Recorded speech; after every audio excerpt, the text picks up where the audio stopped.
Before we come to Prime Minister's questions, can I welcome to the gallery the Speaker of Pakistan? And we now come to questions. Adrian Ramsey. Question number 1, Mr. Speaker. Deputy Prime Minister. Thank you, Mr. Speaker. I have been asked to reply. My right honourable friend, the Prime Minister, has been attending the G7 summit in Canada. In an era of global instability, we are working with our partners to urge de-escalation in the Middle East, put pressure on Russia to agree to a ceasefire and deliver security renewal for the British people. Mr. Speaker, the Air India plane crash last week was devastating. Our thoughts and condolences are with everyone affected by this awful incident, and we're working closely with the Indian authorities to support those in need. And Mr. Speaker, 9 years ago we lost our beloved friend and colleague Jo Cox, who is a beacon of positivity and courage, and her legacy lives on. And I must also take this opportunity to also remember Sir David Amess, much missed by the whole of the House. Mr. Speaker, this Sunday marks Windrush Day. We celebrate the extraordinary contribution the Windrush generation and their descendants to our country.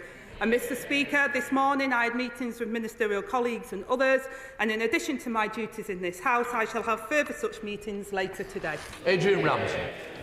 Thank you, Mr. Speaker. Given the strong consensus across this House on the importance of de-escalation in the deeply worrying conflict between Israel and Iran, does the Deputy Prime Minister agree that the actions of this House must match its words? And will she therefore commit that before any further military support is given to the Israeli government, whether that's the potential deployment of the RAF jets or deployment of armed forces, that her government will first give MPs in this House a free vote? Deputy Prime Minister. Mr. Speaker, the situation in the Middle East is fast-moving and deeply concerning. There is a clear potential for significant and rapid worsening of the situation.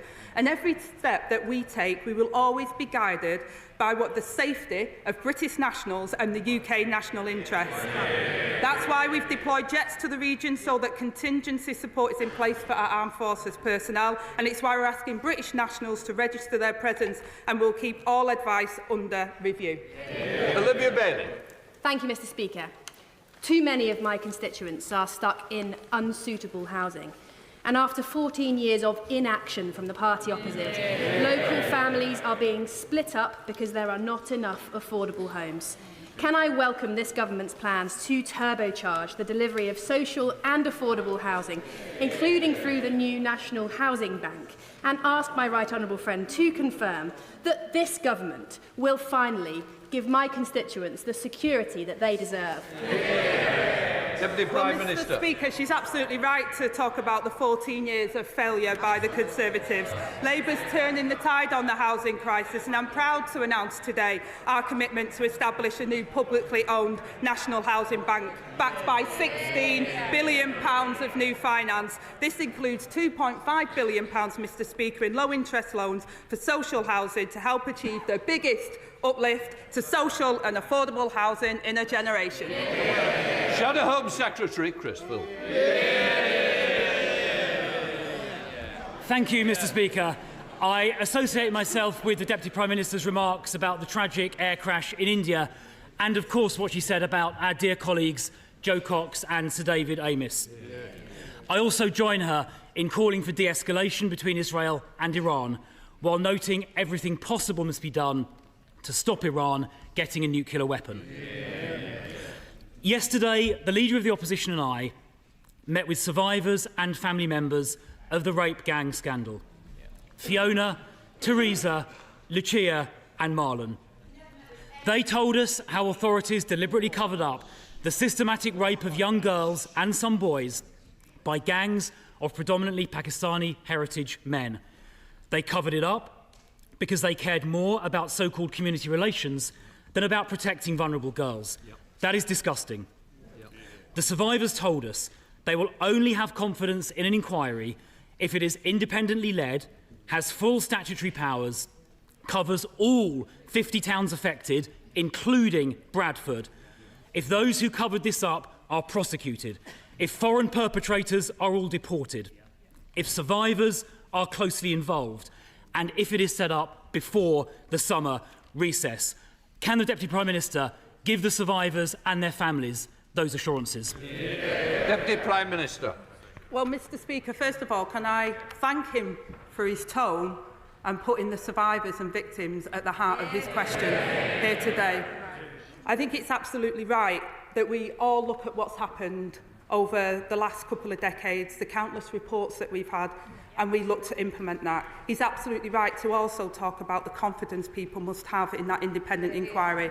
And the member that my friend, the Shadow Home Secretary, spoke about that earlier this week in regards to Baroness Casey's report. So we will take that forward at speed, Mr Speaker. It will be independent, it will have statutory powers, and we will implement the J report, which was he will have known about as the Shadow Minister in the Minister in charge at the time, and we'll get on with taking the action. I hope members of his party will take his tone in making sure the whole House put the victims first and we all work together to get to the bottom of it. Well, I thank the Deputy Prime Minister for her answer. It is vital that scandals like this are never again covered up because of the racial background of perpetrators. And Baroness Casey's report said people who downplay the ethnic dimension are letting victims down, to use her words.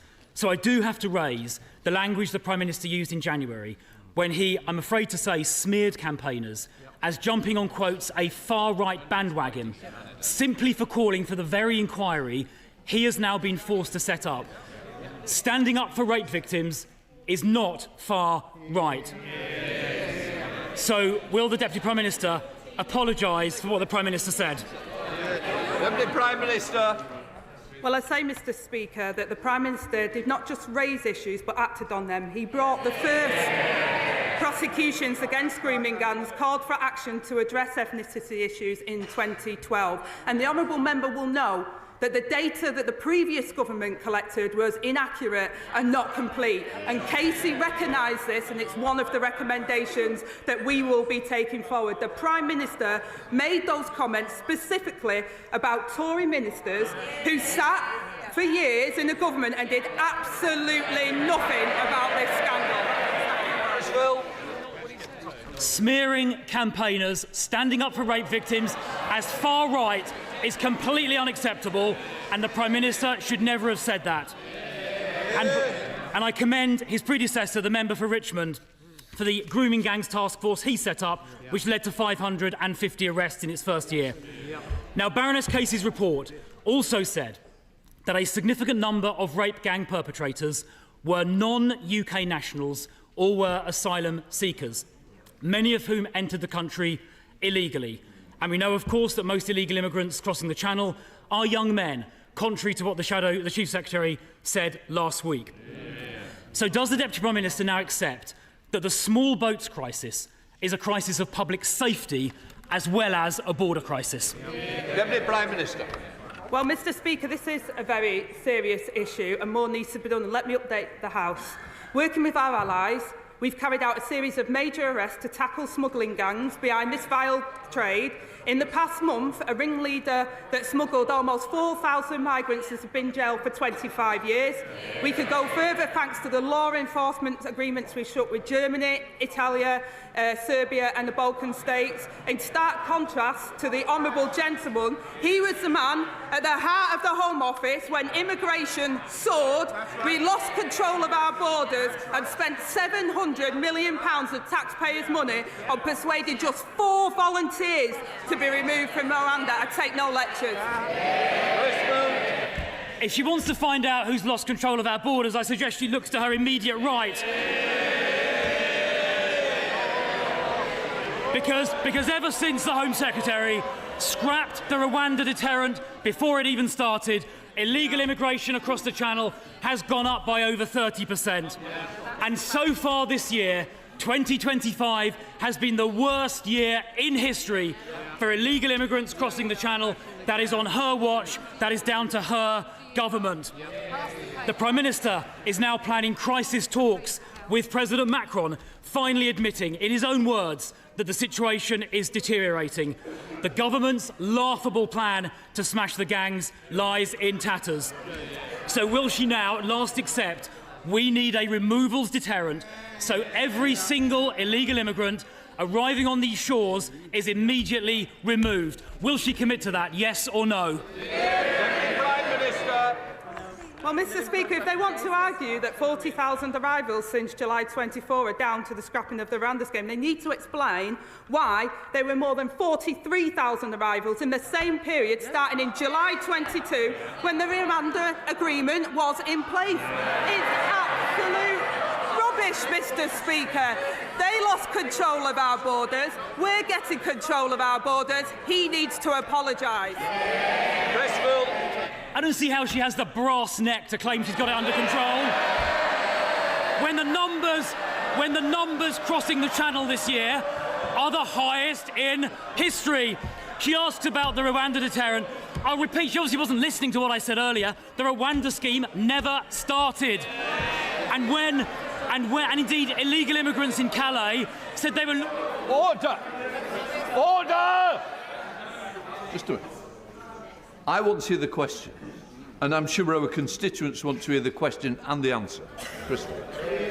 Thank you, Mr Speaker. The Rwanda scheme never started. Illegal immigrants in Calais were saying before the election how much they wanted the Prime Minister to get elected because he would help them get here. When Australia started a similar scheme about 10 years ago, it worked within a few months. Now, Mr Speaker, as a consequence of the government losing control, they are now accommodating growing numbers of illegal immigrants, many of whom cross the Channel, in asylum, hotels and flats.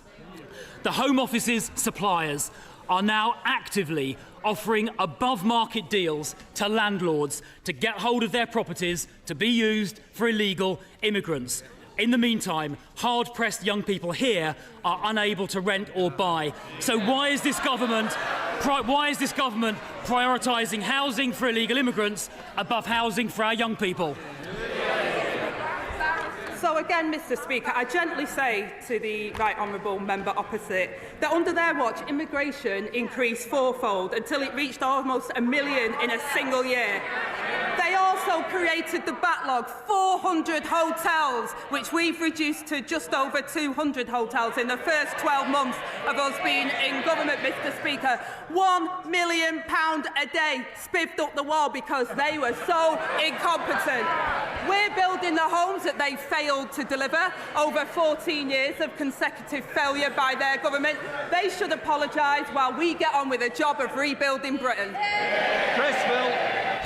Goodness me, she's got a cheek. Housing starts in Q4 last year went down. Her mission to rebuild Britain is not going very well. She talks about asylum hotels. She obviously hasn't looked at the most recent numbers. The number of people in asylum hotels was higher in March this year than it was at the time of the last election. And she gave no answer about the priority being given to illegal immigrants over people living here already. Now, Mr Speaker, a Zimbabwean paedophile due for deportation was recently allowed to stay in the UK because a court found he might face, quote, some hostility back in Zimbabwe, apparently breaching his Article 3 rights. What about the rights of children here to be protected from this dangerous paedophile? Who's looking out for their rights? Not the government. There are thousands of cases like this involving foreign criminals. So there is a solution. We need to scrap the Human Rights Act for immigration matters so this sovereign parliament decides on the law our courts apply. But her party voted against that. So I have a simple question. Why did the government side with foreign criminals and not the British public? Deputy Prime Minister. Well, again, Mr Speaker, they had 14 years of failure on these issues. We've also included 4,500 foreign national offenders that have been deported since we came into office, Mr Speaker, more than they did in the same period. I take no lectures from the Johnny-come-lately who couldn't do anything when he was in office. And Elise Midgley. Mr Speaker, last Saturday marked 8 years since Grenfell. 8 years fighting for justice. The Hillsborough families, including Margaret Aspinall from Huyton, have campaigned for 36 years for the Hillsborough law. Decades. So can the Deputy Prime Minister tell me today, will this Labour government bring forward the Hillsborough law without delay? Will it honour the promises made to victims of state cover-ups? And will it finally deliver justice for the 97? Deputy Prime Minister. Thank you, Mr Speaker, and I thank my honourable friend for her question and for the work with campaigners like Margaret in their fight for justice and for mentioning Grenfell, which of course with the 8th anniversary was not so long ago. We remain fully committed to bringing in a Hillsborough law.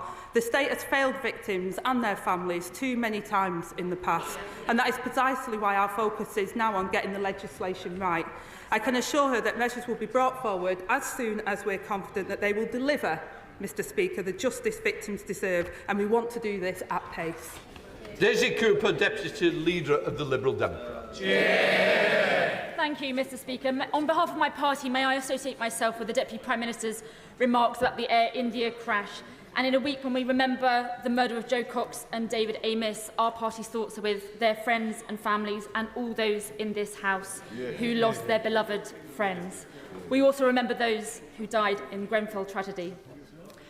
Mr Speaker, in 2003, we Liberal Democrats were incredibly proud to lead the campaign against the Iraq War, a war in which the UK blindly followed the US in a move which was not backed by the United Nations. In light of reports that President Trump is seriously considering joining the war between Israel and Iran, launching a US strike against Iran's nuclear facilities, can the Deputy Prime Minister confirm that if President Trump does do this, that today's Labour government will not blindly follow the US into war again? Deputy Prime Minister. Well, Mr Speaker, the one thing I will say is we agree with President Trump that Iran must never have nuclear weapons. But we've been consistent in urging Iran to engage in the diplomatic process and work with the United States, and we continue to support that diplomatic approach. Daisy Cooper. Thank you, Mr Speaker. I'm grateful to the Deputy Prime Minister and we support those efforts. Today, the Government is set to unveil its plans to cut personal independence payments and carers allowance, a prospect which one of my constituents described as terrifying. Liberal Democrat analysis of the Government's own data suggests that 1.3 million disabled people are at risk of losing some support. So can the Deputy Prime Minister honestly say, hand on heart, that this is the change that 1 million disabled people and their carers were promised? Well, Mr Speaker, Labour is the party of work and also the party of fairness and social justice. We've announced the plan to get Britain working again, and we're clear on the principles, Mr Speaker, and I want to be clear on that. Those who want to work should be able to work, and those who can never work should be protected. The current system we've inherited doesn't support those that need that support, and also doesn't allow and enable those to get opportunities for employment. I have personal experience of it. I know what the Honourable Lady is saying. I know how some people are fearful of the changes, but this Labour government put its values into place and will ensure that people are supported into it where they can, and where they can't, they are supported. We are the party of the welfare state, Mr Speaker. We set it up back after the Second World War, and we believe it should be there for people who need it, but we should also help people into work. Sarah Champion.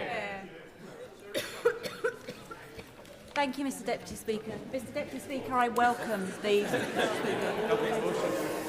Yeah?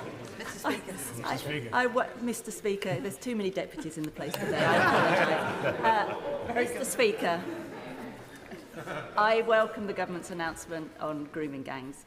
I'm sorry for stumbling. I've been floored by the point scoring that's going on around them. On all sides.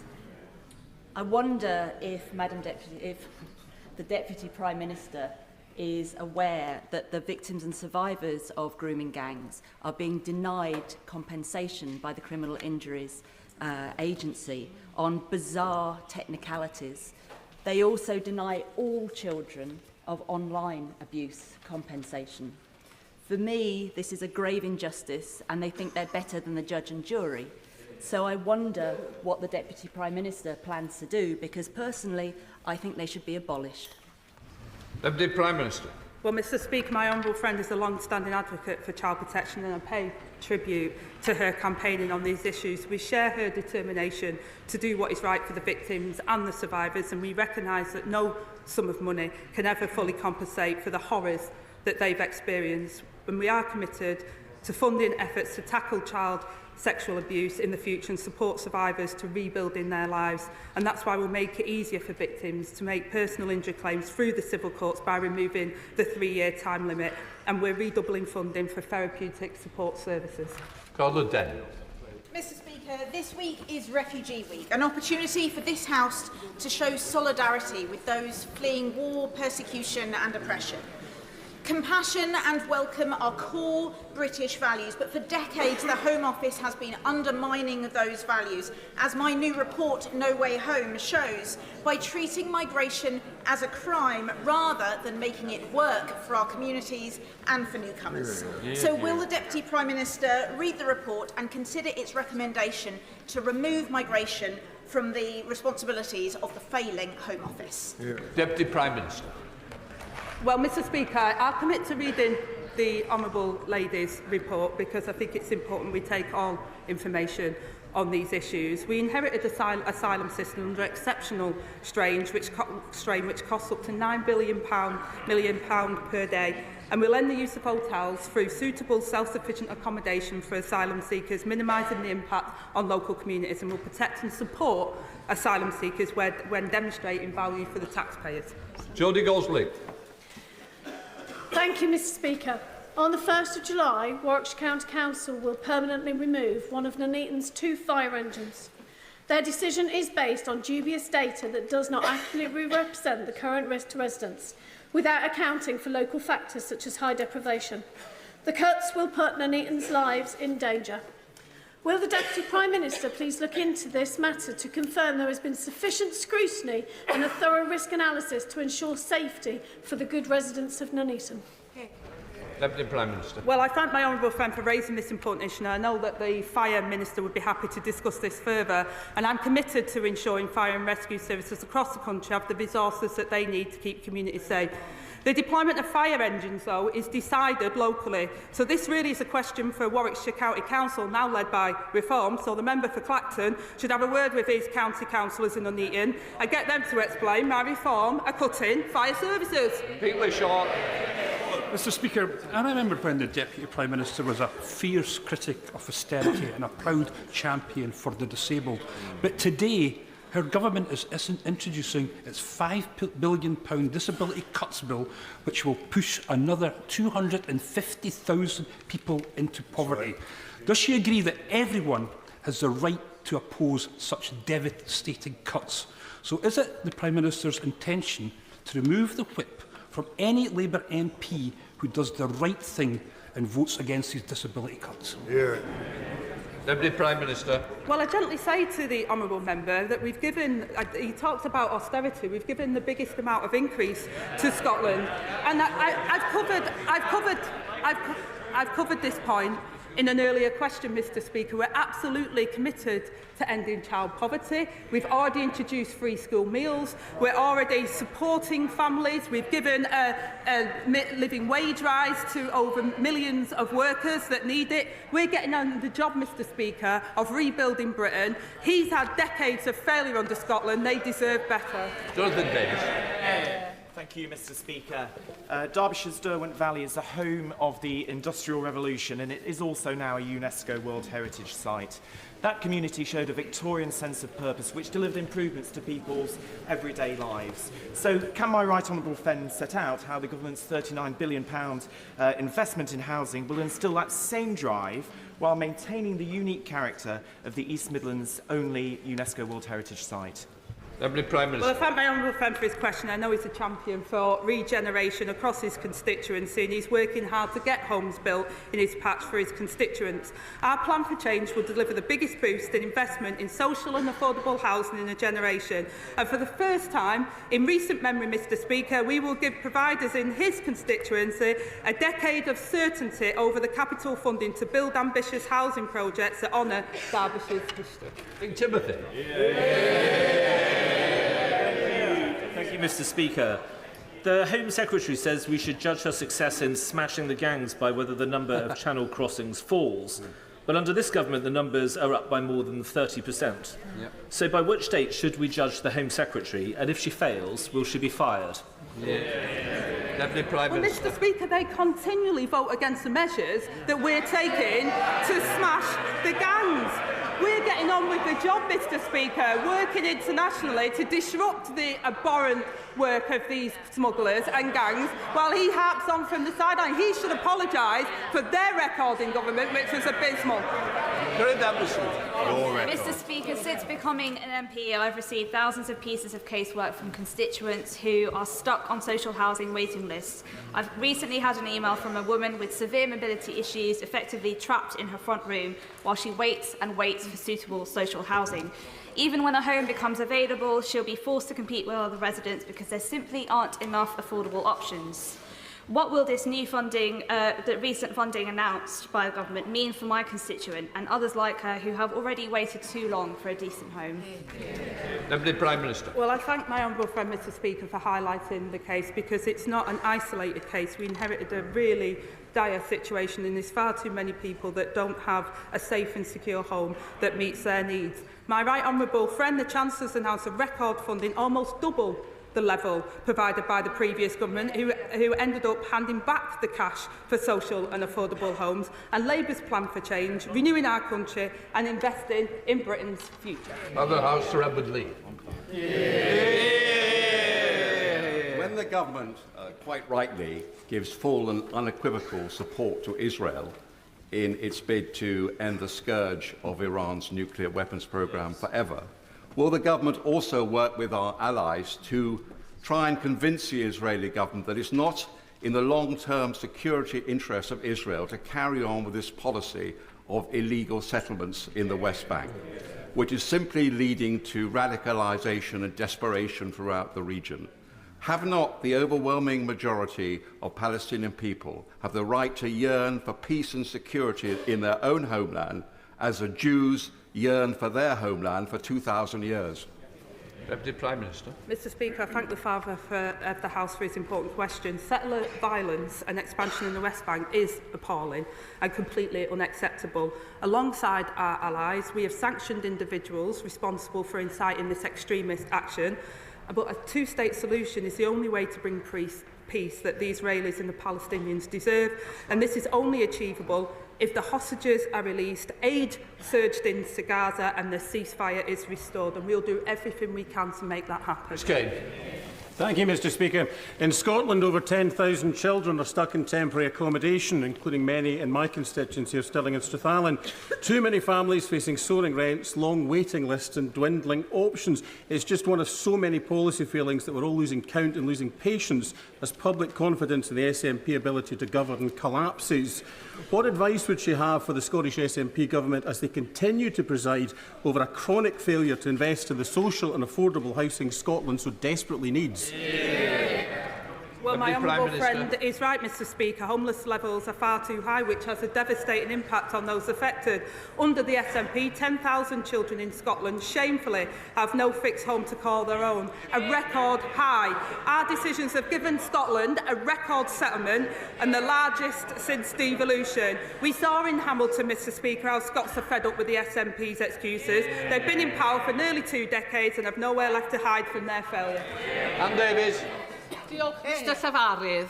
Welsh farmers are taking hit after hit, from Tory trade deals to Labour taxes. And now on top of that, blue tongue restrictions affecting Wales and England will hamper cross-border trade. Over 550 farms on the border and key livestock markets rely on summer trading. Once in a year, opportunities like the Royal Welsh Show are crucial, and the disruption will be devastating. So will the Deputy Prime Minister commit to working with Welsh Government on a scheme to compensate for the losses? Deputy Prime Minister. Well, I gently say to the honourable member, you don't deliver for Wales by voting against an extra £1.6 billion for public services like I did at the Senate.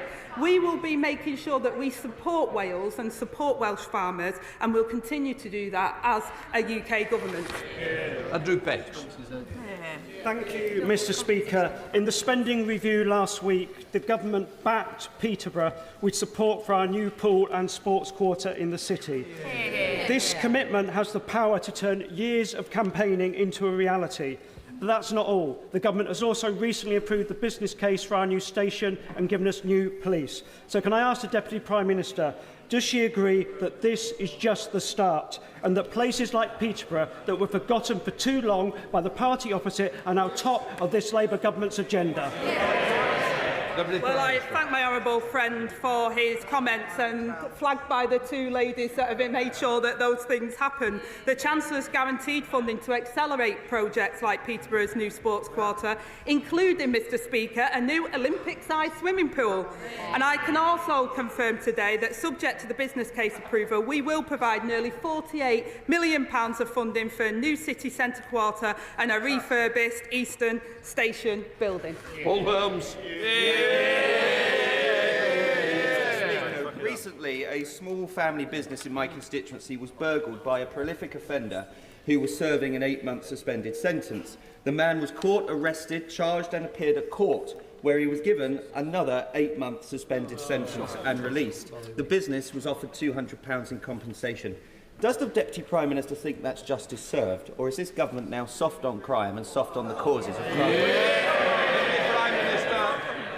Well, first of all, Mr Speaker, I'm really sorry to hear about that. Hard-working business people that spend a lot of their time building up a business should expect the full force of the law to protect their property and protect their interests. And can I also, while I've got the opportunity, congratulate the honourable member for running Hamble Valley's very first pub competition this year. I hope I'm going to get an invite. But he's absolutely right, Mr Speaker, to say that we've got to have increased police numbers and making sure they're responsive to people's concerns. We're doing that. His government let them down. Joe Powell. Mr Speaker, Saturday marked 8 years since 72 people lost their lives in the Grenfell Tower fire. 8 years without justice, but finally the prospect of some systemic change following the public inquiry. So I welcome the government's commitment to barring all the cited companies from accessing public contracts and its full support to the police investigation to deliver real accountability. Can the Deputy Prime Minister also reassure our community that alongside the Hillsborough law, the government will consider some independent oversight so that victims from the Post Office to Hillsborough to Grenfell know inquiry recommendations will actually lead to real change? Deputy Prime Minister. I thank my honourable friend. The Grenfell fire was a national tragedy and we must never forget the 72 lives that were lost, and it was an honour to pay my respects at the 8th anniversary at the weekend. We do remain fully committed to introducing the Hillsborough law, including a legal duty of candour for public services and criminal sanctions for those who refuse to comply. I know my honourable friend speaks with passion and authority on this as I speak to the Grenfell community. I know this is something that they really want to see happen as quickly as possible, and we're exploring reforms to inquiries to get to the truth more quickly and deliver the meaningful change that these victims deserve. Peter Fortune. Thank you. Bishop Challoner School has been helping to educate Bromley pupils for nearly 75 years. But it will close its doors in July due to Labour's decision to impose VAT on independent schools. Given the Deputy Prime Minister's well-publicised views on independent schools, does she welcome this closure, or would she like to apologise to the parents, pupils and staff? Deputy Prime Minister. Well, Mr Speaker, I've said for a long time that the taxpayers of this country shouldn't be subsidising tax breaks for private schools. I welcome all schools that give children a great education, but I'm also determined to ensure we've got qualified teachers in every classroom for every child, something their government failed to do. Adam Johnson. Thank you, Mr Speaker. As a trained physics teacher and a former engineering lecturer, can I ask the Deputy Prime Minister what this government is doing to help people improve their maths skills after they have left school? I came across an awful case the other day. A 61-year-old man who believed he'd counted up £7 billion of government spending when there was really only £27 million. What can we do for people like the leader of Reform UK, who evidently can't add up? Deputy Prime Minister. Mr Speaker, my honourable friend highlights an important fact. Reform sums simply don't add up. He'll be pleased to know that we're investing £136 million for skills boot camps, and I will be sure to send the details to the honourable member for Clapton. That completes Deputy Prime Minister's questions. We'll let the front bench change over.